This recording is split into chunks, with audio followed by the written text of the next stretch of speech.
আল্লাহু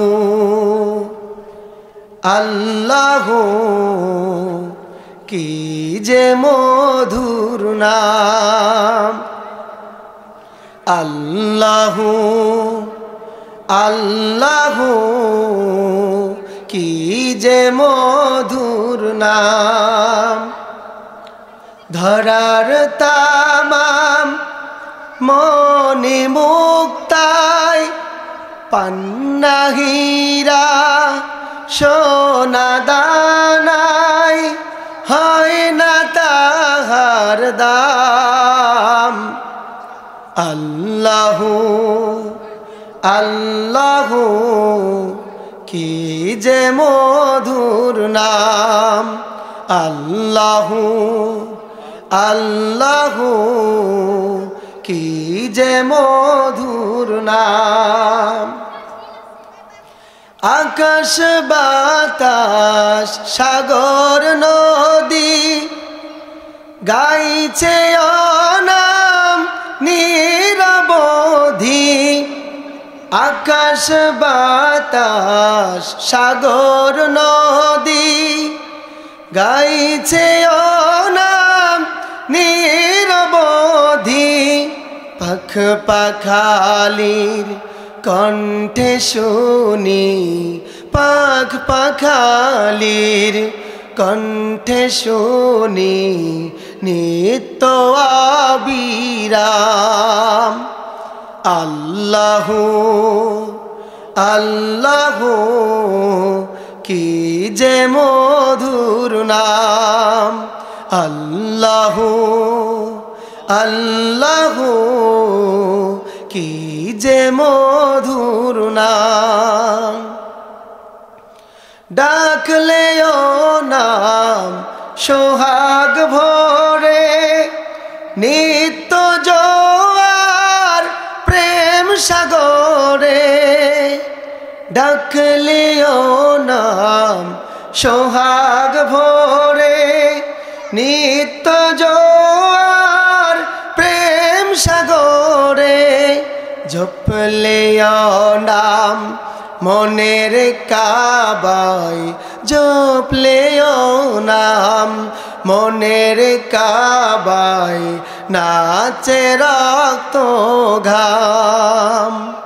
আল্লাহু আল্লাহু কি যে মধুর নাম, আল্লাহু আল্লাহু কি যে মধুর নাম। সম্মানিত ভাইয়েরা আমার, তেলাওয়াত করেছি সূরাতুল বাকারা। সূরাতুল বাকারা এটি কালামে হাকিমের ধারাবাহিকতার দিক থেকে ২ নম্বর সূরা এবং কোরআনুল কারীমের সব থেকে বড় সূরা এটি। এই সূরাটিতে মোট আয়াত সংখ্যা রয়েছে ২৮৬টি, ৪০টি রুকু। সূরাটি নবী আকরাম সাল্লাল্লাহু আলাইহি ওয়াসাল্লামের মাদানী জিন্দেগিতে নবীজির উপর অবতীর্ণ হয়েছে। মর্মে সূরাটি মাদানী সূরা। সূরাটির নাম হলো বাকারা। বাকারা শব্দের অর্থ কি জানেন আপনারা? হ্যাঁ, গাভী, গরু। আল্লাহ সুবহানাহু ওয়া তাআলা এই সূরার ৬৭ থেকে ৭৩ নম্বর আয়াতের ভিতরে বানী ইসরাইলের একটি গরু কুরবানির ঘটনাকে তুলে ধরেছেন। বারংবার সেখানে বাকারা শব্দটি এসেছে মর্মে সূরাটির নামকরণ করা হয়েছে সূরাতুল বাকারা। সম্মানিত ভাইয়েরা আমার, এই সূরার ২৮৬টি আয়াতের মধ্য থেকে একটি আয়াতে কারিমা আমি আপনাদের সামনে তেলাওয়াত করেছি। আপনারা অনেকেই বুঝতে পেরেছেন। আয়াতটির নাম কি বলুন তো? আয়াতুল কুরসি। কোন আয়াত? এই আয়াতুল কুরসি আয়াতটি সূরাতুল বাকারার ২৫৫ নম্বর আয়াত। কালামে হাকিমের সূরাগুলির ১১৪টি সূরার এক একটা অভিনব নাম রয়েছে, কিন্তু আপনারা লক্ষ্য করছেন সূরাতুল বাকারার ২৫৫ নম্বর এই আয়াতটিরও একটি নাম রয়েছে। সুবহানাল্লাহ বলেন। নামটি হলো আয়াতুল কুরসি। এই আয়াতটির নামকরণ কুরসি কেন করা হলো? কুরসি শব্দের অর্থ হলো আসন, মা ইউজলিস, বসার জায়গা, যে জিনিসটাতে বসা হয়, সিংহাসন, চেয়ার। সম্মানিত ভাইয়ের আমার, এটা হলো আরবি ভাষা। আপনি একটু খেয়াল করলে দেখবেন ফার্সি ভাষা এবং বাংলাতেও কুরসি শব্দটি ব্যাপকভাবে ব্যবহৃত হয়। ফার্সিতেও কুরসি শব্দের অর্থ চেয়ার, আসন, সিংহাসন, ক্ষমতা ও সার্বভৌমত্বের মালিকানা অর্থে ব্যবহার করা হয়। আবার বাংলা ভাষার দিকে যদি আমরা নজর করি তাহলে দেখতে পাই অনেক সময় চেয়ার, গদি, কুরসি, আসন এটিকে ক্ষমতা ও রাষ্ট্র শক্তি হিসাবে ব্যবহার করা হয়। ঠিক কি ঠিক না? দেখেন না, মাঝে মধ্যে আন্দোলন হলে পরে বলা হয় ভাত দে, কাপড় দে, নাইলে গদি কি ছেড়ে দে। মিছিল এরকম এখনকার যুগে নাই, ভাত কাপড়ের তেমন অভাব মানুষের নাই, কিন্তু একটা সময় ছিল যখন আন্দোলন করতে হতো ভাত কাপড়ের জন্য। ঠিক কি ঠিক না? এই যে ভাত দে, কাপড় দে, না হয় গদি ছেড়ে দে, এখানে গদিটা কি?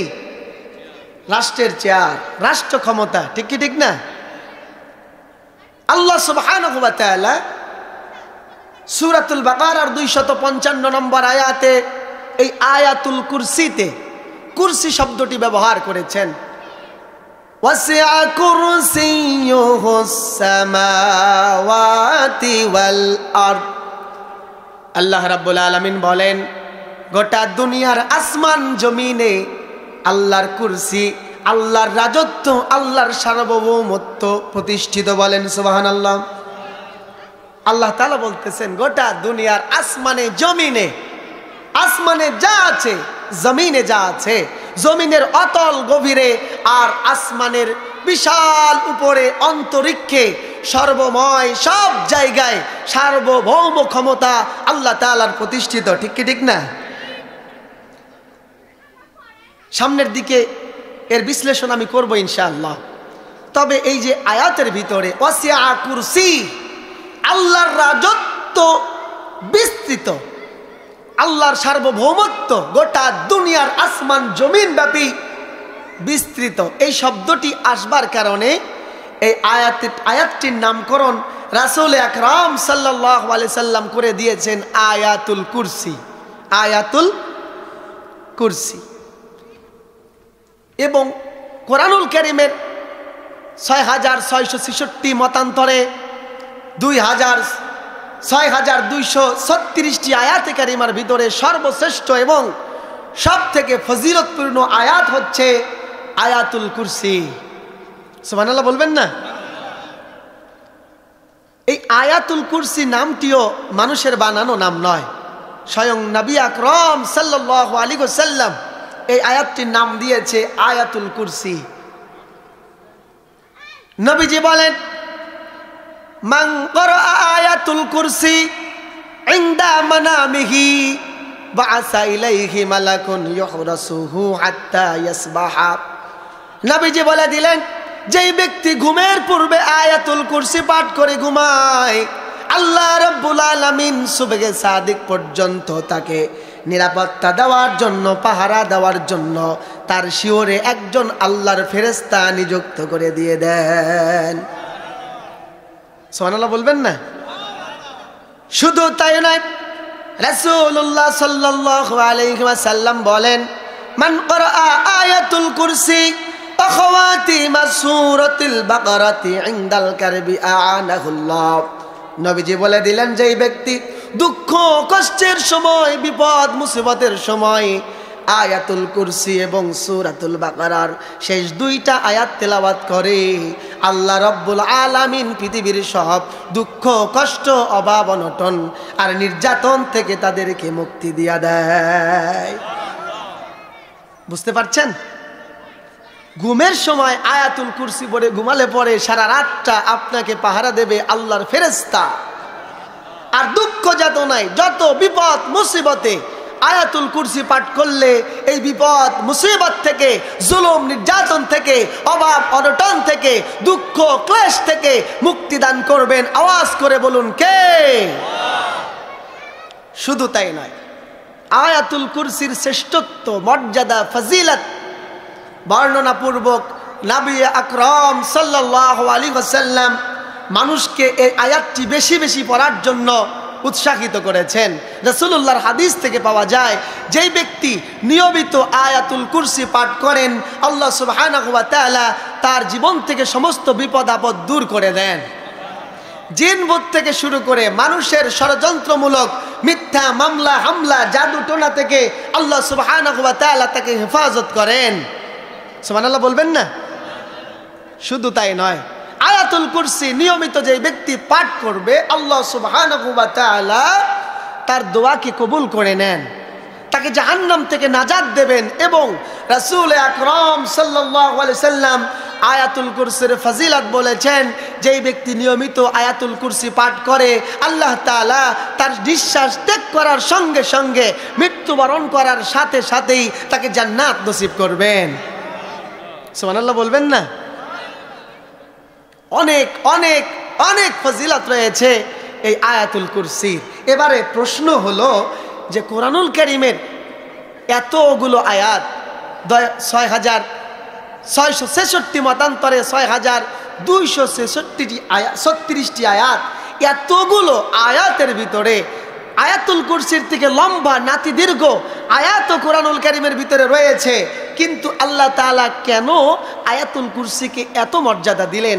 রাসূলুল্লাহ সাল্লাল্লাহু আলাইহি সাল্লাম কেন আয়াতুল কুরসির এত ফজিলত বর্ণনা করলেন? প্রশ্নটা আসে কি আসে না? কথা বলেন, আসে না? অন্য আয়াতগুলো কি দোষ করলো? অন্য সূরাগুলো কি দোষ করলো? এই আয়াতটাই কেন কোরআনুল কারীমের সর্বশ্রেষ্ঠ আয়াতের মর্যাদা পেল? এর কারণ অন্য কিছু নয়, এর কারণ হচ্ছে আল্লাহ সুবহানাহু ওয়া তাআলা এই আয়াতুল কুরসির ভিতরে আল্লাহ তাআলার সার্বভৌমত্বের ঘোষণা দিয়েছেন। অর্থাৎ গোটা দুনিয়ার একমাত্র একচ্ছত্র অধিপতি, গোটা দুনিয়ার সার্বভৌমত্বের একমাত্র মালিক হচ্ছেন আল্লাহ। শুধুমাত্র এই ঘোষণাটি এই আয়াতুল কুরসির ভিতরে বলিষ্ঠভাবে ঘোষণায় আসবার কারণেই এই আয়াতটির মর্যাদা সবগুলো আয়াত থেকে বেশি হয়ে গেছে। সুবহানাল্লাহ বলেন।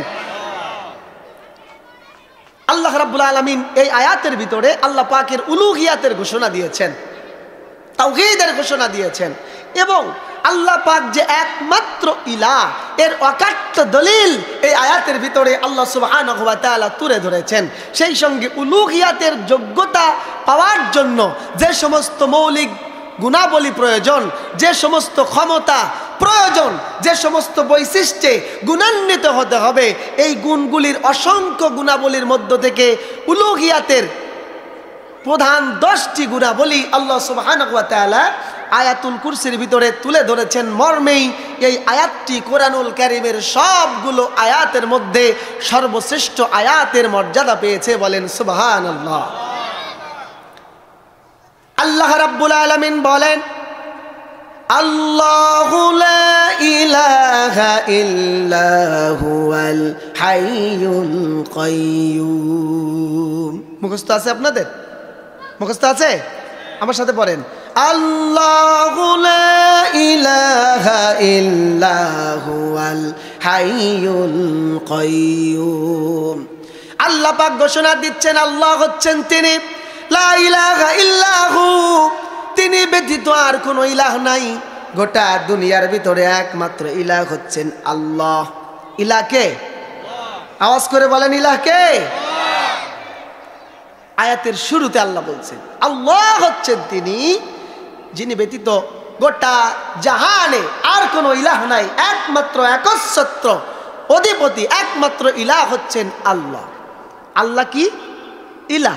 আল্লাহ তাআলার একটা পরিচয় আল্লাহ পাক তুলে ধরছেন। প্রিয় ভাইয়ের আমার, বান্দার সঙ্গে আল্লাহর সব থেকে নিবিড় সম্পর্ক হচ্ছে তিনি আমাদের ইলাহ, তিনি আমাদের কি? আর আমরা হচ্ছি আল্লাহর গোলাম, তিনি হচ্ছেন ইলাহ। ইলাহ কি?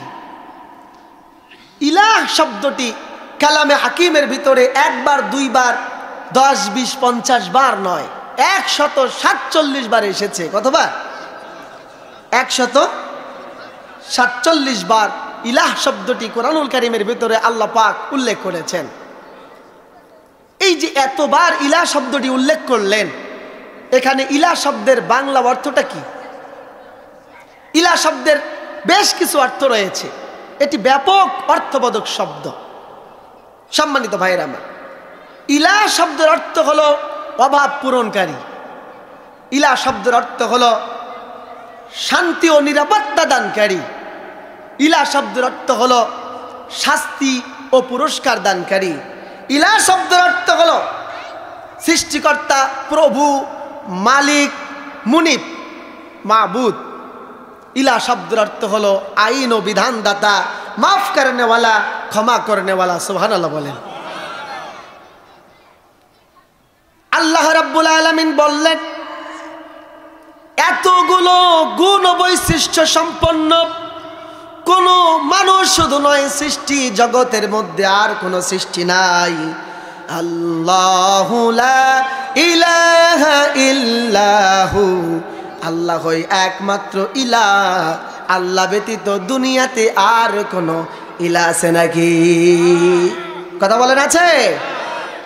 যারা বললেন না তাদের মনে হয় আছে। কথা বলেন, আল্লাহ ছাড়া আর কোন ইলাহ আছে?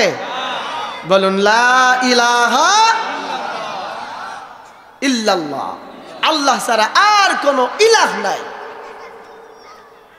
ইলাহ শব্দের অর্থ যদি হয় সেজদা পাওয়ার অধিকারী, ইলাহ শব্দের অর্থ যদি হয় গোটা জাহানের মালিক, ইলাহ শব্দের অর্থ যদি হয় শান্তি ও নিরাপত্তা দানকারী, ইলাহ শব্দের অর্থ যদি হয় আইন, বিধান ও হুকুমদাতা, ইলাহ শব্দের অর্থ যদি হয় সার্বভৌম ক্ষমতার মালিক, আপনারা বলুন এই গুণ বৈশিষ্ট্য সম্পন্ন কোন সৃষ্টি পৃথিবীতে আছে? নাই। সম্মানিত ভাইয়েরা আমার, এই যে আয়াতুল কুরসির ভিতরে কুরসি শব্দটি ব্যবহার করা হয়েছে, এটিও সার্বভৌমত্ব অর্থে ব্যবহার হয়েছে। সার্বভৌমত্ব ক্ষমতা অর্থে ব্যবহার করা হয়েছে। সার্বভৌমত্ব ক্ষমতার একমাত্র মালিক আল্লাহ, এই অর্থে ব্যবহার করা হলো লা ইলাহা ইল্লাহ। আল্লাহ ছাড়া আর কোনো ইলাহ নাই, মাবুদ নাই। আচ্ছা আপনারা বলেন তো, আল্লাহ পাক বলতেছেন লা ইলাহা ইল্লাহু, আল্লাহ ছাড়া কোনো ইলাহ নাই। যদি আল্লাহ ব্যতীত পৃথিবীতে আর কোনো ইলাহ থাকতো তাহলে কেমন হতো? হ্যাঁ, মাশাআল্লাহ। আল্লাহ রাব্বুল আলামিন বলেন, আল্লাহ রাব্বুল আলামিন কালামে হাকিমে সুন্দর সুস্পষ্ট ঘোষণার মাধ্যমে জানিয়ে দিয়েছেন, লাউ কানা ফীহিমা আলিহাতুন ইল্লাল্লাহু লাফাসাদাতা। ও আমার বান্দারা, আমি একমাত্র ইলাহ, আমি ছাড়া যদি পৃথিবীতে আর বহু সংখ্যক ইলাহ থাকতো তাহলে আসমান জমিন দুটোই ধ্বংস হয়ে যেত। ঠিক কি ঠিক না?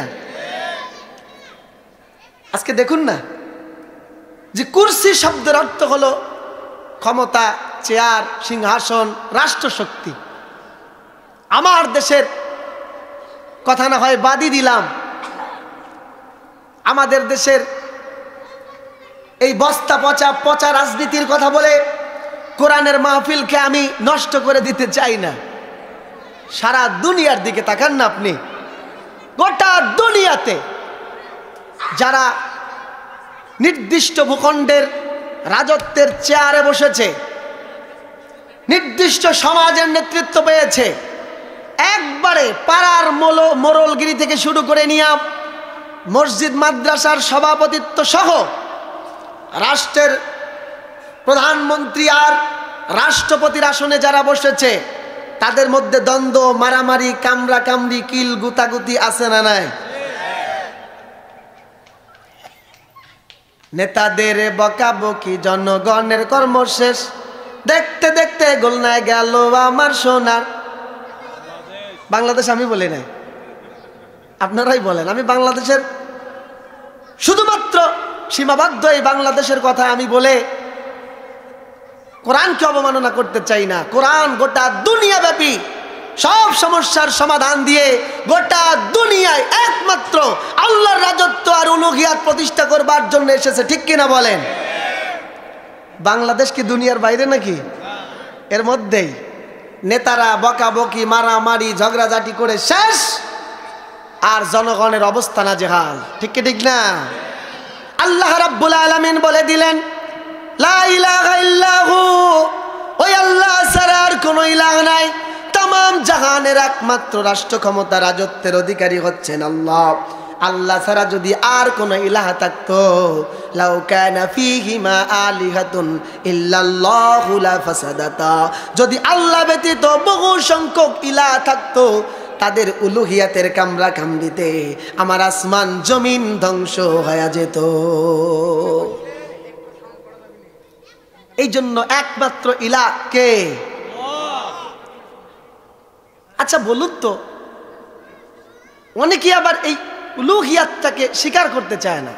অনেকে মনে করেন যে আল্লাহ হচ্ছেন শুধুমাত্র নামাজ পড়বো এই নামাজের মালিক, রমজান আসতেছে সিয়াম পালন করব, এই সিয়ামের মালিক হচ্ছেন আল্লাহ।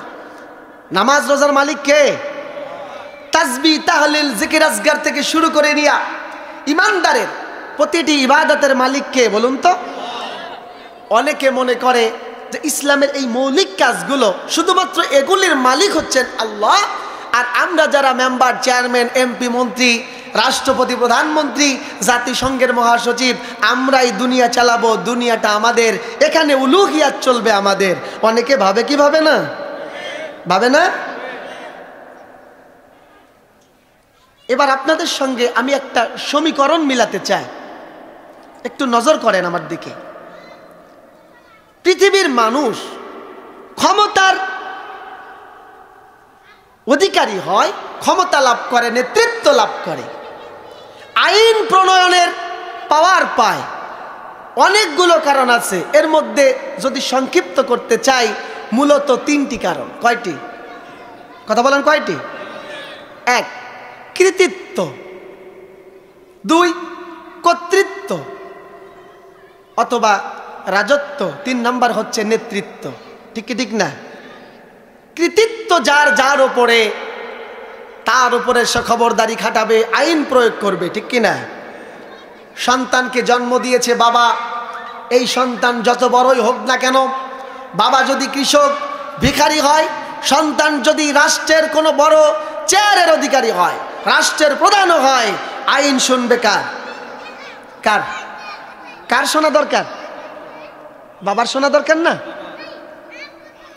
যেই মা সন্তানকে জন্ম দিয়েছে, মায়ের ওদরে যেই সন্তান জন্মগ্রহণ করেছে, এই সন্তানকে পৃথিবীতে আনবার জন্য, পৃথিবীর আলো বাতাস দেখাবার জন্য সৃষ্টি আল্লাহ করেছেন। কিন্তু মায়ের কলিজা সেরা ধন যখন পৃথিবীতে এসেছে, এখানে মায়ের কৃতিত্ব আছে না নাই? সন্তান যত বড় রাজা বাহাদুর হোক না কেন, আনুগত্য করতে হবে ওই মায়ের, ঠিক কি ঠিক না? মা বাবা লালন পালন করেছে, জন্ম দিয়েছে, এই জন্যই তো এই কৃতিত্বের বলেই তারা সন্তানের উপরে আজীবন নেতৃত্ব দিবে, ঠিক কি না? সম্মানিত ভাইরা আমার, রাষ্ট্রের চেয়ারে যদি কোনো মানুষ বসে, সরকারি কোনো কর্মকর্তা, প্রশাসনিক যদি কোনো কর্মকর্তা বড় চেয়ারের অধিকারী হয়, রাষ্ট্রের কর্তৃত্ব তার হাতে থাকে।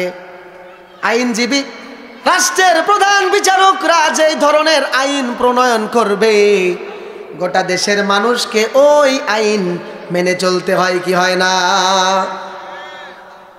কথা বলেন। কর্তৃত্ব আছে তাই নেতৃত্ব দিয়ে যাচ্ছে, আইন প্রয়োগ করছে, ওই আইন মানুষেরা মেনে চলতে বাধ্য, না মানলেই শাস্তি আছে না নাই? সম্মানিত ভাইয়েরা আমার, কোনো কৃতিত্ব নেই, কোনো রাজত্বের অধিকারী নয়, কিন্তু সাধারণ মানুষ যদি কাউকে ভোট প্রয়োগ করে সমর্থন দিয়ে নেতৃত্ব দান করে, কোনো পার্টির কিংবা রাষ্ট্রের নেতৃত্ব যদি কোনো ভিখারির বাচ্চাও পায়, আপনি ভোটাধিকার প্রয়োগ করে নেতৃত্ব দিয়েছেন মর্মে ওই নির্বাচিত নেতার আনুগত্য মানুষকে করতে হয় কি হয় না? হয় না? তাহলে বুঝতে পারলেন, কৃতিত্ব, কর্তৃত্ব, নেতৃত্ব যারা পায় তাদের আনুগত্য জনগণকে বাধ্য হয়েই করতে। ও আমার বন্ধুগণ, গোটা জাহানকে সৃষ্টি করেছেন আল্লাহ। আল্লাহু খালাকাস সামাওয়াতি ওয়াল আরদা ওয়া মা বাইনাহুমা। আল্লাহ পাক বলেন, গোটা দুনিয়ার আসমান জমিন এবং আসমান জমিনের মধ্যে যা কিছু আছে সব কিছুর সৃষ্টি করেছেন। আওয়াজ করে বলেন কে? হ্যাঁ, আল্লাহর নাম এত আসতে ক্ষুধা লেগে যাবে না, তাই নাকি? খিচুড়ি আছে। বলেন, আসমান জমিন কুল কায়নাত সৃষ্টি করেছেন কে? সৃষ্টি করেই শেষ নয়। আল্লাহ রাব্বুল আলামিন বলেন, ওয়ামা মিন দাব্বাতিন ফিল আরদি ইল্লা আলাল্লাহি রিজকুহা। গোটা দুনিয়ায় যত সৃষ্টি রাজি আছে সব সৃষ্টির রিজিকের ব্যবস্থাপনা কেউ করে না। আপনারা আওয়াজ করে বলেন, গোটা দুনিয়ার সব সৃষ্টির রিজিকের ব্যবস্থা করেন কে? তাহলে বান্দার প্রতি আল্লাহর কৃতিত্ব আছে। হায়াত, মাউত, রিজক, দৌলত, ইজ্জত, সম্মান সব দেন যিনি, তিনি কে? সম্মানিত ভাইরা আমার, রাজত্বের পাওয়ারে যদি আইন প্রয়োগ করা যায়, আইন প্রণয়নের পাওয়ার যদি রাজত্বের কারণে কেউ দেখাতে পারে, আল্লাহ রাব্বুল আলামিন বলেন, আমার পূর্বে বক্তা ভাইজান সুন্দর সূরাতুল মুলক থেকে কথা বলেছেন, তাবারাকাল্লাযী বিয়াদিহিল মুলকু ওয়া হুয়া আলা কুল্লি শাইইন কাদির। আল্লাহ রাব্বুল আলামিন বলেন, বরকতময় মহান সত্তা তিনি, যার হাতে সমস্ত রাজত্বের মালিক, যার হাতে সমস্ত রাজত্বের ক্ষমতা, তামাম জাহানের সমস্ত রাষ্ট্র ক্ষমতা যে আল্লাহ রাব্বুল আলামিনের হাতে, আর তিনি হচ্ছেন গোটা দুনিয়ার সবার উপরে ক্ষমতাবান। কথা বলেন ঠিক কিনা? আল্লাহ পাক বলেন, তাবারাকাল্লাযী বিয়াদিহিল মুলক, বরকতময় রব হচ্ছে তিনি, ওই আল্লাহর হাতে গোটা মুলুকের রাজত্ব। সুতরাং চেয়ারম্যান, মেম্বার, এমপি, মন্ত্রী নির্দিষ্ট ভূখণ্ডের রাষ্ট্র ক্ষমতার অধিকারী হওয়ার পরে যদি আইন চালাতে পারে, গোটা দুনিয়ার রাজত্বের মালিক যিনি, তেনার আইন প্রয়োগ করার ক্ষমতা জোরে বলেন আছে না নাই? ও আমার মুসলমান ভাইরা, নেতৃত্বের বলে যদি আইন প্রয়োগ করা যায়, আইন প্রণয়নের ক্ষমতা অর্জন করা যায়, আমার আল্লাহ রাব্বুল আলামিন কুরআনুল কারীমের ভিতরে সুন্দর ঘোষণা দিয়ে দিলেন, কুলিল্লাহুম্মা মালিকাল মুলকি তুতিল মুলকা মান তাশা ওয়া তানজিউল মুলকা মিম্মান তাশাউ ওয়া তুইজ্জু মান তাশাউ ওয়া তুযিল্লু মান তাশাউ বিয়াদিকাল খায়র। আল্লাহু আকবার। আল্লাহ রাব্বুল আলামিন বলেন, বান্দারা আল্লাহকে ডেকে ডেকে সাক্ষ্য দাও, ও আল্লাহ তুমি হচ্ছ গোটা দুনিয়ার রাজত্বের মালিক।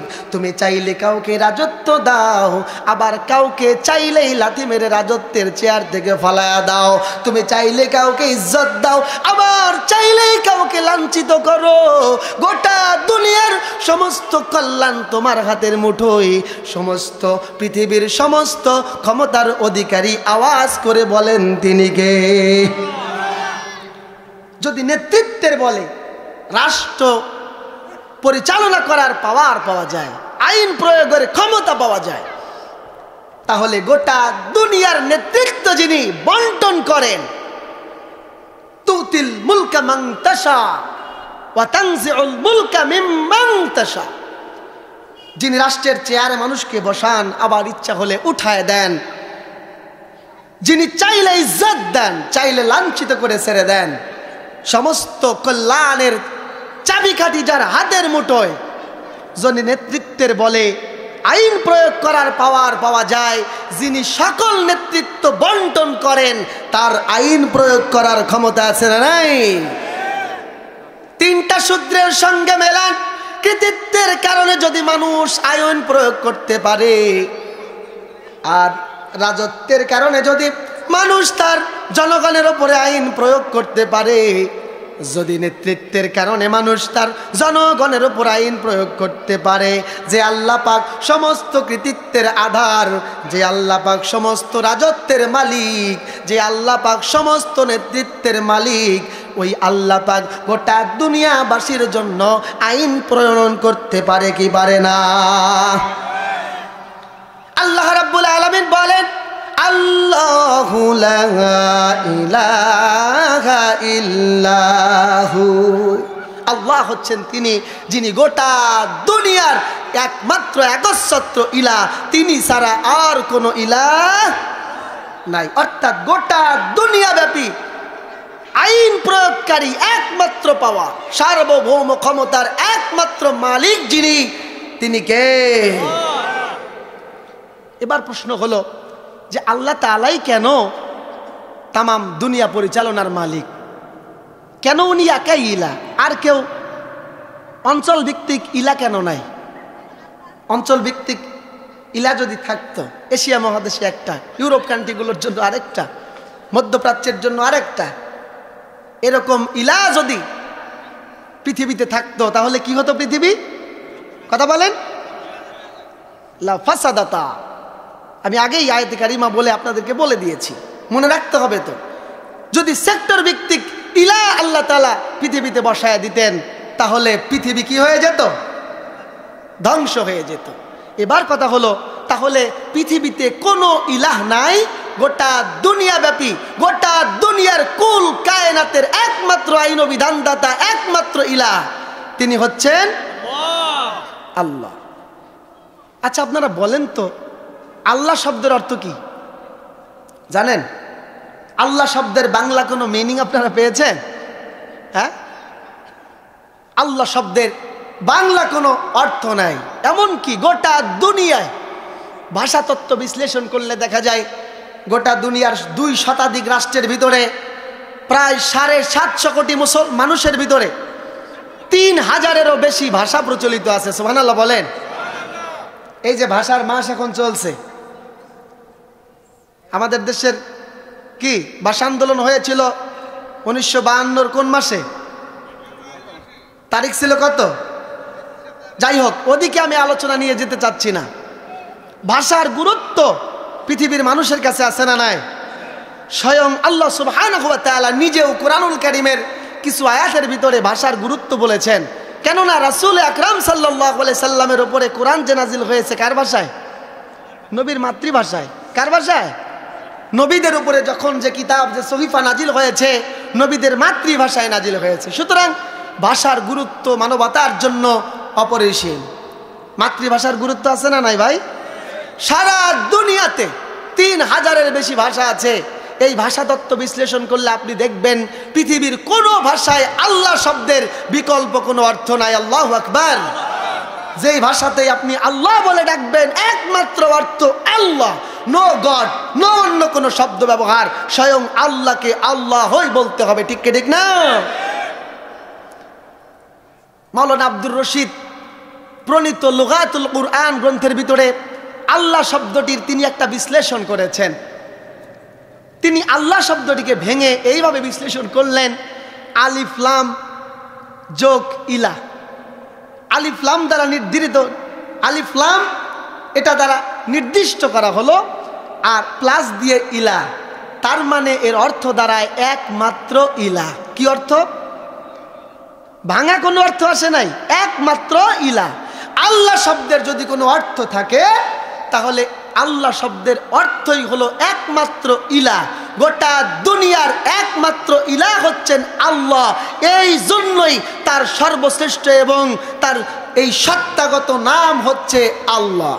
আল্লাহর সর্বশ্রেষ্ঠ এবং সত্তাগত নাম কি বলুন তো? আল্লাহ। এছাড়াও আল্লাহ তাআলার অনেক নাম আছে না নাই? আছে। সম্মানিত ভাইয়েরা আমার, আল্লাহ শব্দের মর্মার্থই হলো আল্লাহ হচ্ছেন একমাত্র ইলাহ। গোটা দুনিয়ায় একমাত্র একচ্ছত্র অধিপতি, একমাত্র আইন বিধান দাতা ইলাহ হচ্ছেন আল্লাহ। আল্লাহ ছাড়া আর কোনো ইলাহ নাই। আয়াতুল কুরসির শুরুতে আল্লাহ রাব্বুল আলামিন বলে দিলেন, আল্লাহু লা ইলাহা ইল্লাহু, আল্লাহ হচ্ছেন তিনি যিনি আমাদের একমাত্র ইলাহ। এই ঘোষণাটার গুরুত্ব কতটুকু? নবীদের জীবন ইতিহাস বিশ্লেষণ করলে দেখবেন, পূর্বের নবীদের শরিয়াত বিশ্লেষণ করলে দেখা যায় যে হযরত আদম আলাইহিস সালাম থেকে নিয়ে মুহাম্মদ রাসূলুল্লাহ সাল্লাল্লাহু আলাইহি সাল্লাম পর্যন্ত যত নবী আম্বিয়ায়ে কেরাম পৃথিবীতে এসেছেন, সকলের মিশন ও ভিশন ছিল এক, লা ইলাহা ইল্লাল্লাহ প্রতিষ্ঠা। ঠিক কি ঠিক না? সকল নবীর কালেমা ছিল লা ইলাহা ইল্লাহ ছাড়া, আল্লাহ ছাড়া কোনো আইন ও বিধানদাতা মানি না, আল্লাহ ছাড়া কোনো ইলাহ নাই। শুধু তাই নাই ভাইরা আমার, এই লা ইলাহা ইল্লাহু, লা ইলাহা ইল্লাল্লাহ, এটা কোনো যেন তেন ঘোষণা নয়। পৃথিবীতে আল্লাহ পাক যত নবী রাসূল প্রেরণ করেছেন, সব নবী রাসূলকে এই মিশন দিয়ে পৃথিবীতে পাঠায়া দিয়েছেন। ও আমার নবী রাসূল, ও দুনিয়ার ইমানদারেরা, পৃথিবীতে আর কোনো উলুহিয়াত থাকবে না। সার্বভৌম ক্ষমতার মালিক জনগণ হতে পারবে না। সার্বভৌম ক্ষমতার মালিক কোনো রাষ্ট্র, কোনো পরাশক্তি, কোনো রাষ্ট্রপ্রধান হতে পারবে না।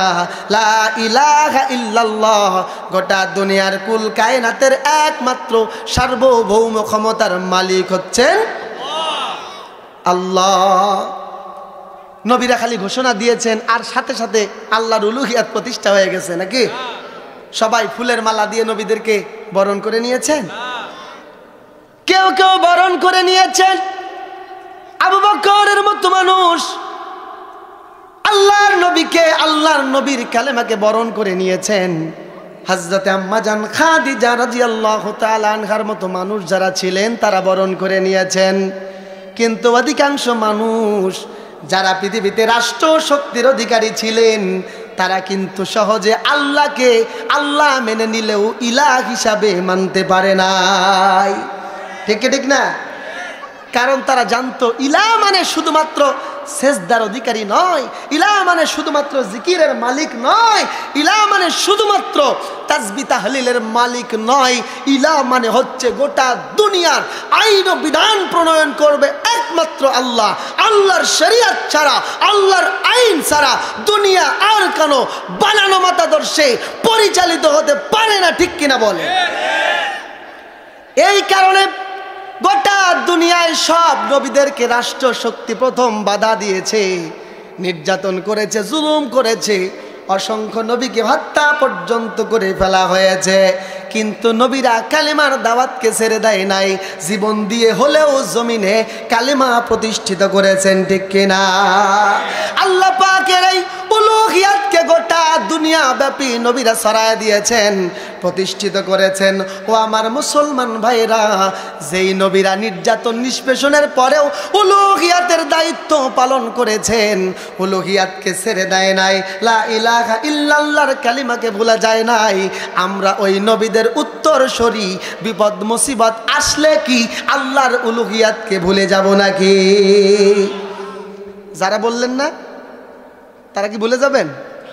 হ্যাঁ, বিপদ মুসিবতে রাষ্ট্রের যত বড় মাতব্বর, যত বড় জুলুম আমাদের উপরে চাপায় দিক না কেন, নবীদের আদর্শে আদর্শবান হয়া আল্লাহর নবীর ওই সুন্নাতকে গ্রহণ করে উলুহিয়াতের পথেই প্রাচীর হয়ে দাঁড়ায় যাব।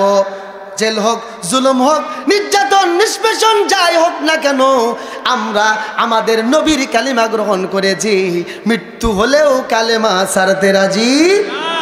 কালেমার মালা মোরা গলায় পড়েছি, বলেন, কালেমার মালা মোরা গলায় পড়েছি। দুঃখ আসবে, কষ্ট আসবে, মেনে নিয়েছি। দুঃখ আসবে, কষ্ট আসবে, মেনে নিয়েছি। কালেমার মালা মোরা গলায় পড়েছি, কালেমার মালা মোরা গলায় পড়েছি। সুতরাং এই কালেমার এই উলুহিয়াতের ঘোষণা মুসলমান ছাড়তে পারে? সম্মানিত ভাইয়েরা আমার, আল্লাহ রাব্বুল আলামিন পৃথিবীর একমাত্র ইলাহ, একমাত্র আইন ও বিধানদাতা। আল্লাহ ছাড়া আর কেউ ইলাহ হতে পারবে না, আইন ও বিধানদাতা হতে পারবে না। কেন পারবে না? বিশেষ 10টি গুণ ও বৈশিষ্ট্য আল্লাহ পাক রব্বুল আলামিন আয়াতুল কুরসির ভিতরে বর্ণনা করেছেন। আল্লাহ রাব্বুল আলামিন শুরুর দিকে বললেন আল হাইয়ুল কাইয়ুম। প্রথম 2টি বৈশিষ্ট্য আল্লাহর, 1 আল হাইয়ু, 2 আল কাইয়ুম। আল হাইয়ু, হাইয়ু শব্দের অর্থ হলো চিরঞ্জীব, যিনি কখনো মৃত ছিল না, কখনো মরবেও না। আল্লাহু আকবার বলেন।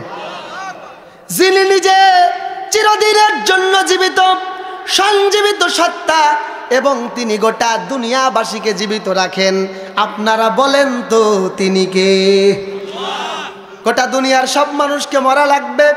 কুল্লু নাফসিন যায়িকাতুল মাউত, ঠিক কি না?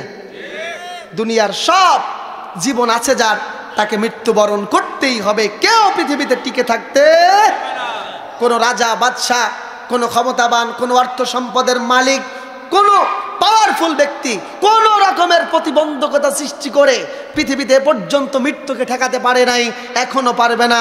আধুনিক জামানার কিয়ামত পর্যন্ত কেউ কারো মৃত্যুকে প্রতিহত করতে পারবে না। আল্লাহ রাব্বুল আলামিন বলেন কুল্লু শাইইন হালিকুন ইল্লা ওয়াজহাহু। আল্লাহ পাক বলেন গোটা দুনিয়ার আসমান জমিনে যা আছে, ওই আকাশের গ্রহ, চন্দ্র, নক্ষত্র, সূর্য, তারকারাজি সব সহ একদিন ধ্বংস হয়ে যাবে। গোটা দুনিয়া ধ্বংস হয়ে যাবে, একমাত্র আল্লাহ অবশিষ্ট থাকবেন, আর কেউ পৃথিবীতে টিকে থাকবে কুল্লু মান আলাইহা ফানি ওয়া ইয়াবকা ওয়াজহু রাব্বিকা যুল জালালি ওয়াল ইকরাম। আল্লাহ পাক বলেন গোটা দুনিয়া একদিন ধ্বংস হয়ে যাবে, ফানি হয়ে যাবে, একমাত্র মহাপরাক্রমশালী আল্লাহ রাব্বুল আলামিন জীবিত থাকবেন, তার মরণ নাই, কোনোদিন মরবে। তিনি হচ্ছেন ইলাহ, যার কোনোদিন মৃত্যু ছিল না এবং তিনি কখনোই মৃত্যুবরণ করবে। ইলাহের 2 নম্বর বৈশিষ্ট্য হলো আল কাইয়ুম। কাইয়ুম শব্দটি কিয়ামুন শব্দ থেকে এসেছে, যার অর্থ হলো দণ্ডায়মান, প্রতিষ্ঠিত, চির প্রতিষ্ঠিত। গোটা দুনিয়ায় একমাত্র চির প্রতিষ্ঠিত সত্তা তিনি কে? তাছাড়া সব একদিন ধ্বংস হয়ে যাবে, আল্লাহ পাকের ধ্বংস হবে। তিনি আগেও ছিলেন, এখনো আছেন, শেষ পর্যন্ত। হুয়াল আউয়ালু ওয়াল আখিরু ওয়াজ জাহিরু ওয়াল বাতিন। আল্লাহ পাক বলেন তিনি প্রথম, তিনি শেষ, তিনি প্রকাশ্য, তিনি গোপন, অন্তরিক্ষে প্রতিষ্ঠিত। সুবহানাল্লাহ। পৃথিবীর কিচ্ছু যখন ছিল না, তখন ছিল কে? আওয়াজ করে বলেন কে? সব ধ্বংস হয়ে যাবে, নিধুয়া পাথর, থাকবেন কে? ওয়াজ-জাহির। গোটা দুনিয়ার যত সৃষ্টি রাজি আমাদের দৃষ্টিতে অবলোকন হয়, দৃষ্টিগোচর হয়, সব সৃষ্টির মধ্যে আল্লাহর নিদর্শন আছে না নাই? আবার যা আমাদের চোখের অন্তরালে, অন্তরিক্ষে, মাটির অতল গহীনে আকাশের বিশাল অন্তরিক্ষে রয়েছে, ওই জায়গাতেও আমার আল্লাহ প্রতিষ্ঠিত আছে না নাই? এই রকম প্রতিষ্ঠিত আর কেউ কি পৃথিবীতে আছে? এই জন্যই একমাত্র ইলাহ হচ্ছেন। সম্মানিত ভাইয়েরা আমার, আল্লাহ রাব্বুল আলামিন বলতেছেন লা তাখুযুহু সিনাতুন ওয়ালা নাউম। আল্লাহ রাব্বুল আলামিন বলে দিলেন, ও পৃথিবীর মানুষেরা, আল্লাহ রাব্বুল আলামিন হচ্ছেন এমন এক ইলাহ যাকে কখনো তন্দ্রা নিদ্রা স্পর্শ করতে পারে না। সিনাতুন শব্দের অর্থ হলো নিদ্রা, ঘুমের আগের ভাব। ঘুমায়নি কিন্তু একটু ঢোলাঢুলি করছে। আমাদের মুরব্বী দেখলাম কিছুক্ষণ আগে একটু সিনাতুনের মধ্যে ছিল, ঠিক কি ঠিক না? একটু নিদ্রা ভাব, মুরব্বী মানুষ হতেই পারে, এটাই মানবিক দুর্বলতা। সিনাতুন মানে হলো ঘুমের প্রারম্ভিক ভাব। নাউম, ঘুম, গভীর ঘুম। আল্লাহ রাব্বুল আলামিন বলেন ঘুম ও নিদ্রা, ঘুম ও তন্দ্রা, তন্দ্রা ও নিদ্রা এগুলো হলো মানবিক দুর্বলতা, এগুলি মানুষের পায়, পশুর পায়, অন্যান্য সৃষ্টির পেতে পারে। ইলাহ হচ্ছেন তিনি যাকে কোনোদিন তন্দ্রা এবং নিদ্রায় স্পর্শ করতে পারে না। ইহুদি খ্রিস্টানদের একটা আকীদা হলো, তারা বলে আল্লাহ সুবহানাহু ওয়া তাআলা পৃথিবীটা সৃষ্টি করেছেন কয়দিনে বলেন তো? মা সিত্তাতি আইয়াম। আল্লাহ বলেন পৃথিবী আমি 6 দিনে সৃষ্টি করেছি। সুবহানাল্লাহ বলেন। ইহুদি খ্রিস্টানরা বলে আল্লাহ তাআলা 6 দিন পেরেশান হয়ে পৃথিবী সৃষ্টি করেছেন, 7 দিনের দিন ক্লান্ত পরিশ্রান্ত আল্লাহ ঘুমিয়ে বিশ্রাম করেছেন। নাউজুবিল্লাহ বলেন। এই তাদের প্রশ্নের জবাবে আল্লাহ তাআলা বলেন লা তাখুযু হুসিনাতু ওয়ালা নাউম। ইলাহ হচ্ছেন তিনি যাকে ঘুম তন্দ্রা স্পর্শ করে না। সুবহানাল্লাহ বলেন। হযরত মূসা আলাইহিস সালাম একদিন ফেরেশতাদেরকে জিজ্ঞাসা করলেন, ও ফেরেশতারা, আমার আল্লাহ তাআলা গোটা দুনিয়াটা চালান, তিনি কি ঘুমান না? আল্লাহু আকবার বলেন। মূলত এটা নবীর প্রশ্ন ছিল না, কালিমুল্লাহ মূসা আলাইহিস সালামকে ইহুদিরা প্রশ্ন করত। তারা বলতো, ও মূসা, তোমার রব, তোমার আল্লাহ নাকি গোটা দুনিয়া চালায়, আমরা তো কাজ করলে পরিশ্রম করলে ঘুম পাই, আমরা ক্লান্ত হয়ে যাই, তোমার আল্লাহ কি ঘুমায়? তিনি কি নিদ্রা যায়? এই প্রশ্নটাই মূসা কালিমুল্লাহ আলাইহিস সালাম ফেরেশতাদেরকে বললেন। ফেরেশতারা আল্লাহকে বলল, আল্লাহ গো, তোমার কালিমুল্লাহ বলে কি, তোমার পয়গম্বর বলে তুমি কি ঘুমাও নাকি? আল্লাহ রাব্বুল আলামিন মূসাকে নির্দেশ দিলেন, মূসা রে, 3 দিন পর্যন্ত 3 রাত পর্যন্ত ঘুমাতে পারবা না। আল্লাহর নবী পয়গম্বর মূসা নবী আলাইহিস সালাম 3 রাত 3 দিন পর্যন্ত ঘুমায় না, জাগ্রত থাকে। 4র্থ রাতে আল্লাহ পাক নির্দেশ দিলেন, মূসা রে, 2টা হাতে 2টা বোতল নাও, সারা রাত দাঁড়িয়ে থাকবা, এই বোতল যেন হাত থেকে পড়ে না, ঘুমানো যাবে না। আল্লাহু আকবার। মূসা আলাইহিস সালাম 2টা বোতল 2 হাতে ধরে আছে, 3 রাত 3 দিন থেকে ঘুমায় না, ক্লান্ত হয়ে গেছে। 1 রাত না ঘুমালেই যে অবস্থা হয়, ঠিক কিনা? রাতের বেলা তন্দ্রাচ্ছন্ন হয়ে কত গাড়ি রাস্তায় অ্যাক্সিডেন্ট করে খাদে পড়ে যায়, তার কোনো হিসাব নাই, ঠিক কি ঠিক না? মূসা আলাইহিস সালাম 2টা বোতল নিয়ে দাঁড়ায় আছে। রাত যখন গভীর হয়ে গেছে, 3 দিন থেকে না ঘুমানো মূসা হাতটা তন্দ্রাচ্ছন্ন হয়ে কাঁপতে কাঁপতে 2টা বোতল মাটিতে পড়ে খান হয়ে গেছে। আল্লাহ সুবহানাহু ওয়া তাআলা ফেরেশতাদেরকে ডাক দিয়ে বললেন, ফেরেশতারা মূসাকে প্রশ্ন করো, একজন মানুষের হাতে শুধুমাত্র 2টা কাচের বোতল রেখে তন্দ্রাচ্ছন্ন হলে পরে বোতল 2টাকে রক্ষা করতে পারে না, হেফাজত করতে পারে না। আল্লাহ সুবহানাহু ওয়া তাআলা গোটা দুনিয়ার সব আসমান জমিনের পাওয়ার হাতে নিয়ে আছে, উনি যদি ঘুমায় যেত আমার আল্লাহর দুনিয়াটা কি হতো? আল্লাহু আকবার। আল্লাহ পাক বলেন লা তাখুযুহু সিনাতু ওয়ালা নাউম। ইলাহ হচ্ছেন তিনি যাকে ঘুম তন্দ্রা স্পর্শ করতে পারে। সম্মানিত ভাইয়েরা আমার, 4 নম্বর বৈশিষ্ট্য, ইলাহ হতে হলে এই গুণের অধিকারী হতে হবে। আল্লাহ রাব্বুল আলামিন কালামে হাকিমের সূরাতুল বাকারার আয়াতুল কুরসির ভিতরে জানালেন, লাহু মা ফিস সামাওয়াতি ওয়া মা ফিল আরদ। আল্লাহ পাক বলেন, ইলাহ হচ্ছেন তিনি গোটা দুনিয়ার আসমান এবং জমিনের মালিক যিনি। আল্লাহু আকবার। এখানে লাহু শব্দটি মালিকানা অর্থে ব্যবহার করা হয়েছে। আল্লাহ বলছেন মা ফিস সামাওয়াতি ওয়াল আরদ, আসমান এবং জমিনে যা আছে সব কিছুর মালিক যিনি, ইলা তিনি। আপনি কয়টা দেশের মালিক? হ্যাঁ, এমন মালিক জাতিসংঘের মহাসচিব হয়। এই যে কিছুদিন আগেও আমরা দেখেছি জর্জ ডব্লিউ বুশ আমেরিকার সুপার পাওয়ার ছিল, এখন আছে? কি বলেন আছে? ডোনাল্ড ট্রাম্প ছিল, এখন নাই।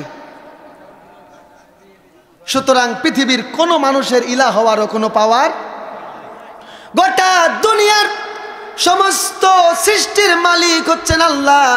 সূরাতুল ফাতিহা আমরা বারংবার পড়ি, আমার সঙ্গে পড়েন, আলহামদুলিল্লাহি রাব্বিল আলামিন। আল্লাহ হচ্ছেন তিনি যিনি গোটা দুনিয়ার সকল জগৎ সমূহের প্রতিপালক, সব জগৎ সমূহের রব। বলেন সুবহানাল্লাহ। সুতরাং গোটা দুনিয়ার আর মালিকানা মানুষের পক্ষে অর্জন করা সম্ভব নয়, সুতরাং ইলাহ হওয়াও সম্ভব হবে। সম্মানিত ভাইয়েরা আমার, আল্লাহ রাব্বুল আলামিন ইলাহের 5 নম্বর মৌলিক গুণাবলী উল্লেখ করলেন আয়াতুল কুরসির ভিতরে, মান যাল্লাযী ইয়াশফাউ ইনদাহু ইল্লা বিইযনি। আল্লাহ পাক প্রশ্ন করতেছেন, ও আমার গোলামেরা, তোমাদের মধ্যে কে আছে যে আল্লাহর অনুমতি ব্যতীত মানুষের কাছে, মানুষের জন্য আল্লাহর কাছে সুপারিশ করতে পারে? আল্লাহ বলছেন তোমাদের মধ্যে কে আছে, কি এমন সৃষ্টি আছে যে আল্লাহর অনুমতি ছাড়া মানুষের জন্য আল্লাহর কাছে সুপারিশ করতে পারে? পৃথিবীর রাজা ধীরাজ যত বড় সুপার পাওয়ার হোক না কেন, তার একটা দুর্বলতা থাকে কি থাকে না? পৃথিবীর কারো কথাই যদি না শোনে, ঘরের বউ যেটা কানে কানে রাতের বেলা বলবে, ওই কাজটাই সে করবে কি করবে না? কিন্তু আল্লাহ বললেন, ইলাহ হচ্ছেন এমন এক সত্তা, আল্লাহ হচ্ছেন এমন এক ইলাহ, তার অনুমতি ব্যতীত কেউ তার কাছে কোনো সুপারিশ নিয়ে যেতে পারবে না, ঘুষ নিয়ে যেতে পারবে না, কোন রকম উপটৌকন নিয়ে গিয়ে নিচের কার্য সম্পাদন করতে পারবে না। মান যাল্লাযী ইয়াশফাউ ইনদাহু ইল্লা বিইযনি। আবার আল্লাহ রাব্বুল আলামিন বলেন, ওয়াত্তাকু ইয়াওমান লা তাজজি নাফসুন আন নাফসিন শাইআন ওয়া লা ইউকবালু মিনহা শাফাআতুন ওয়া লা ইউখাযু মিনহা আদলু ওয়া লা হুম ইউনসারুন। আল্লাহ রাব্বুল আলামিন বলেন, বান্দারা তোমরা ওই দিনকে ভয় করো যেই দিন কারো কোনো সুপারিশ গ্রহণ করা হবে না, যেই দিন কারো অর্থের বিনিময়ে কাউকে ছাড় দেওয়া হবে না, যেই দিন কারো জন্য কোনো সাহায্যকারী থাকবে না, ওই দিনকে ভয় করো। সুতরাং আপনারা বলেন, পৃথিবীবাসীর কারো ক্ষমতা আছে নাকি আল্লাহর কাছে আল্লাহর অনুমতি ব্যতীত কেউ কোনো সুপারিশ করতে পারে? কিন্তু কাফির মুশরিক মুরতাদদের চিন্তা ভাবনা হলো, তারা বলে আমাদের দেব দেবতারা আমাদের জন্য সুপারিশ করে আমাদেরকে স্বর্গে নিয়ে যাবে। বলে কি বলে না? হ্যাঁ, আমাদের মুসলমানের কেবলা কাবা সেবলা সেবা পীর সাহেবদের সন্তানেরা, পীর সাহেবের এই নাম কাওয়াস্তা আজাইরা বলেন আর অবৈধ বলেন, এই সন্তানগুলো যখন বলে আমার বাবা আমাকে জান্নাতে নিয়ে যাবে, এটা কি বিশ্বাস করা যাবে? আমার নেতা আমাকে সুপারিশ করে জান্নাতে নিবে, বিশ্বাস করা যাবে? হাই হাই,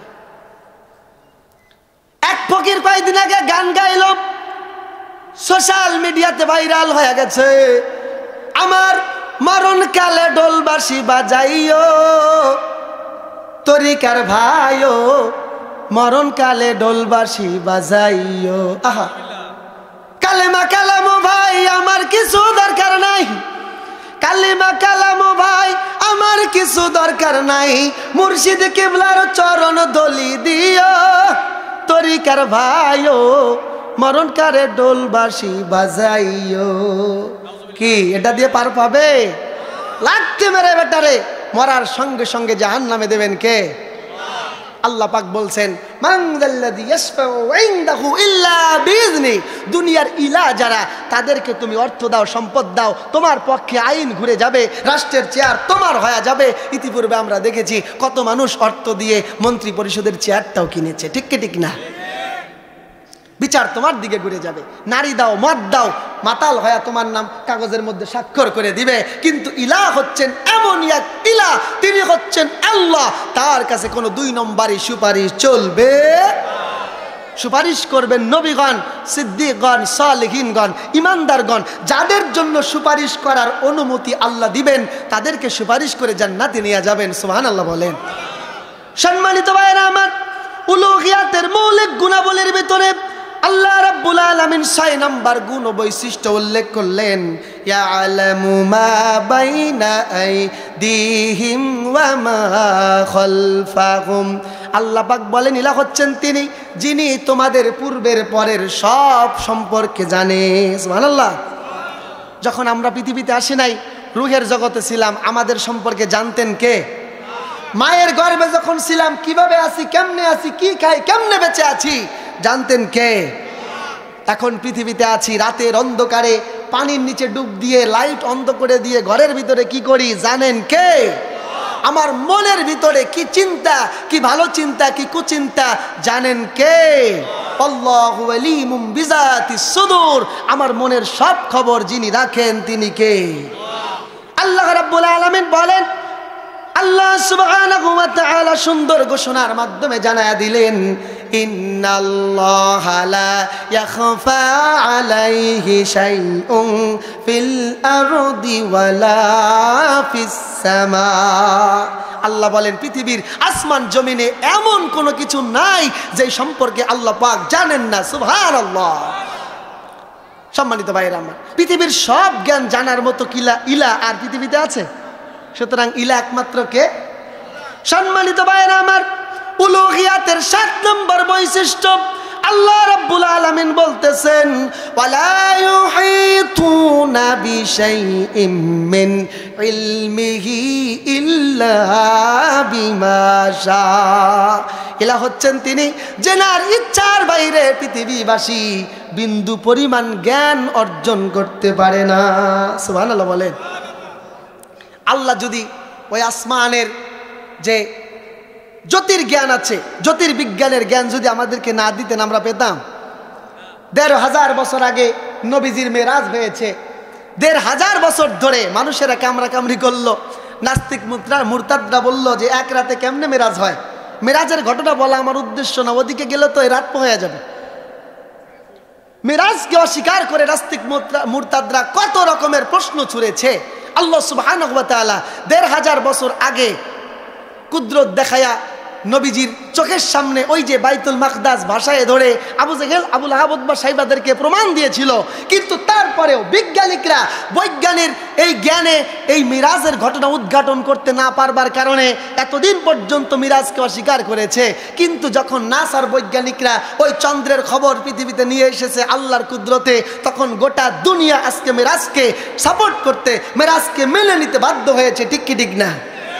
আল্লাহ রাব্বুল আলামিন বলেন, ওমা উতিতুম মিনাল ইলমি ইল্লা কলিলা।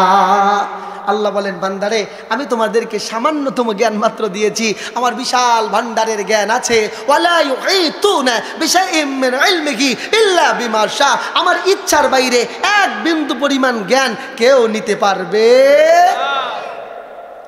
আল্লাহ রাব্বুল আলামিন উলুহিয়াতের ৮ নম্বর বৈশিষ্ট্য তুলে ধরলেন। আল্লাহ রাব্বুল আলামিন বলেন, ওয়াসিআ কুরসিয়ুহুস সামাওয়াতি ওয়াল আরদ। আল্লাহ বললেন গোটা দুনিয়ার আসমান জমিনে আল্লাহর কুদরত, আল্লাহর রাজত্ব, আল্লাহর সার্বভৌমত্ব প্রতিষ্ঠিত। বলেন আল্লাহু আকবার।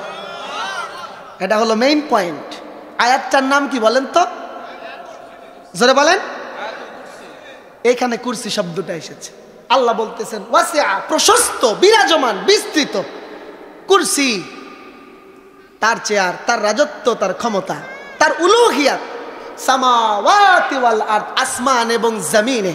এবার আপনারা বলেন গোটা দুনিয়ার আসমান জমিনে, মাটির গহীনে, আকাশের অন্তরিক্ষে গোটা দুনিয়ায় রাজত্ব আর উলুহিয়াত প্রতিষ্ঠিত আছে কার?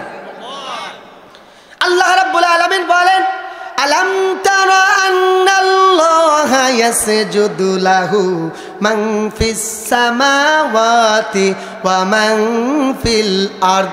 আল্লাহ বলেন, হে নবী তুমি কি দেখো না গোটা দুনিয়ার আসমান জমিনে যা আছে সব জায়গার সব সৃষ্টি আমি আল্লাহর দরবারে সিজদা অবনত চিত্তে আল্লাহর দাসত্ব গ্রহণ করেছে। সুবহানাল্লাহ বলেন। বুঝতে পারছেন কিছু? আল্লাহ নবীজিকে বলছেন, আলাম তারা, নবী তুমি কি দেখো না আন্নাল্লাহা ইয়াসজুদু লাহু মান ফিস সামাওয়াতি ওয়াল আরদ, আসমান জমিনে যা আছে সব আমি আল্লাহর সিজদা করে, আমার গোলামি করে, আমার দাসত্ব করে, আমার উলুহিয়াতকে মেনে নিয়েছে। আল্লাহু আকবার। আল্লাহ পাক উদাহরণ টেনে বলতেছেন, আশ-শামসু ওয়াল কমারু ওয়ান নুজুমু ওয়াল জিবালু ওয়াশ-শাজারু ওয়াদ-দাওয়াবু ওয়া কাসীরুম মিনান নাস। আল্লাহ উদাহরণ দিয়ে দিয়ে বলছে, নবীরে ওই আসমানের সূর্য, গ্রহ, নক্ষত্র, তারকা রাজি, জমিনের বিশাল আকৃতির পর্বতমালাগুলি থেকে শুরু করে নিয়া গোটা দুনিয়ার সব বৃক্ষ রাজি, এমনকি চতুষ্পদ জন্তু, পশু পাখিগুলো আমি আল্লাহর দরবারে সিজদা করে আল্লাহর দাসত্ব মেনে নিয়েছে। কিছু বুঝতে পারতেছেন? আল্লাহ বলেন গোটা দুনিয়ার আসমান জমিনের রাজত্ব আমার। ওই সূর্য গোলামি করে কার? ব্যাখ্যা করতে পারবো না। আল্লাহ বলেছে দিনের বেলা উঠবি, রাতে উঠা যাবে না। কোনোদিন রাতে উঠে? চন্দ্রকে বলেছে রাতে আসতে হবে, মিটি মিটি জ্যোৎস্নার আলো দিয়ে আমার বান্দাদেরকে মুগ্ধ করতে হবে। দিনের বেলা চন্দ্র কোনো দিন উঠে? তারকাকে বলেছে তারকা রাতের বেলা উঠবা, দিনে কোনো দিন তারকা দেখেছেন নাকি? জমিনের সব পশু পাখিগুলো আল্লাহ আমাদের অধীনে করে দিয়েছেন। ওয়াল আনআমা খলাকাহা লাকুম ফিহা দিফউ ওয়া মানাফিউ লিন-নাস। আল্লাহ বলেন চতুষ্পাদ জন্তুগুলোকে মানুষের উপকারের জন্য মানুষের গোলাম বানায়া দিলাম। হাতি, খরগোশ, বাঘ, ভালুক থেকে শুরু করে নিয়া গরু, ছাগল, কবুতর, মুরগি, হাঁস সবকিছু আমাদের গোলামি করে কি করে না? আল্লাহ বলেন কিছু মানুষও আমার গোলামি, আমার রাজত্বকে মেনে নিয়েছে। সুবহানাল্লাহ বলেন। আর কিছু মানুষ আমার দাসত্ব স্বীকার করে না, আমার উলুহিয়াতকে মেনে নেয় না, আমাকে শুধুমাত্র মসজিদ ঘরে মানে, সমাজে রাষ্ট্রের আইন প্রণয়নের সময় আমার গুরুত্ব দেয় না। তাদের জন্য রয়েছে জাহান্নামের শাস্তি। ঠিক কি ঠিক না? আল্লাহ রাব্বুল আলামিন বলেন ওয়াসিআ কুরসিয়ুহুস সামাওয়াতি ওয়াল আরদ। ইলাহ হচ্ছেন তিনি, গোটা দুনিয়ার আসমান জমিনে কুল কায়নাতে রাজত্ব প্রতিষ্ঠিত আছে তার। তিনার নাম কি? তার নাম কি? হ্যাঁ, এইটুকুতেই প্রধান বক্তা এখনো আসেইনি, এখনই আপনাদের দম শেষ। খাইতে দেওয়া লাগবে নাকি আগে? হ্যাঁ, মুমিনের খোরাক তো কোরআন নাকি? বলেন গোটা দুনিয়ার আসমান জমিনে, জমিনের অতল গহ্বর আর আকাশের অন্তরিক্ষে রাজত্ব কার? আরো জোরে বলেন কার? সুতরাং মানুষের সংবিধান মানবো না, আল্লাহটা। কথা বলেন কারটা? উলুহিয়াতের ৯ নম্বর বৈশিষ্ট্য আল্লাহ রাব্বুল আলামিন বলে দিলেন ওয়ালা ইয়াউদুহু হিফযুহুমা। ও বান্দা, এই যে আসমান জমিন আল্লাহ তাআলা পরিচালনা করেন, এতে করে আল্লাহ ক্লান্ত হন না। সুবহানাল্লাহ বলে। শুধুমাত্র পরিবারের একটি সন্তান, বর্তমান তো বেশি হয় না ভাই, অনেকের আছে হয়ই না, 2টার বেশি নয়, একটি হলে এই বদমাশদের স্লোগান শুনেছেন না শুনেন নাই? একটা বাচ্চা নিয়েছে স্বামী স্ত্রী, কয়দিন পরে স্ত্রী যদি মরেও যায়, এই একটা বাচ্চাকে লালন পালন করতে আমাদের জান শেষ। ঠিক ঠিক না? মেম্বার সাহেব অটটা চালাইতে গিয়া কত ওজোর, কত এক্সকিউজ, ওরে সর্বনাশ, এই বিচার ওই বিচার, এটা সেটা, জীবন চলে না। মেম্বার সাহেবের ঘরের বাজার করারও টাইম, চেয়ারম্যান সাহেব, এমপি, মন্ত্রী, মিনিস্টার সব একই অবস্থা। এমনভাবে চলছে ফিরছে, তারা শুধু মদ খায়, গাঁজা খায় আর যাতা করে বেড়ায়, বাড়িতে বাজার করার সময়ও পায় না। ঠিক ঠিক না? মাতাল হয়ে গেছে। দেশ চালাতে গিয়ে কষ্টে একজন তো পালাইয়াই গেল। ঠিক ঠিক না? চালাইতে চালাইতে, এতদিন তো চালানো যায় না, চালাইতে চালাইতে বিরক্ত হয়ে ক্লান্তি এসে গেছে, দেশ ছেড়ে পালায়া চলে গেছে। ঠিক ঠিক না? আল্লাহ বলেন ওয়ালা ইয়াউদুহু হিফযুহুমা। গোটা দুনিয়ার আসমান জমিন আমি পরিচালনা করি। ও বান্দারা, আমার কোনো ক্লান্তি আসে না, আমার দুর্বলতা আসে না। সুবহানাল্লাহ। এই জন্য আল্লাহ পাক হচ্ছেন ইলাহ। পৃথিবীর আর কেউ এই পাওয়ার রাখতে পারতেন? আল্লাহ রাব্বুল আলামিন বলেন আমাকে কষ্ট করে হাত দিয়ে কোনো কাজ করা লাগে না। আল্লাহ শুধু বলে কুন ফায়াকুন, সঙ্গে সঙ্গে হয়ে যায়। ঠিক কি ঠিক না? ইন্নাল্লাহা ইয়াফআলু মা ইয়াশা। আল্লাহ বলেন আমি যাচ্ছে তাই করতে পারি। আল্লাহু আকবার।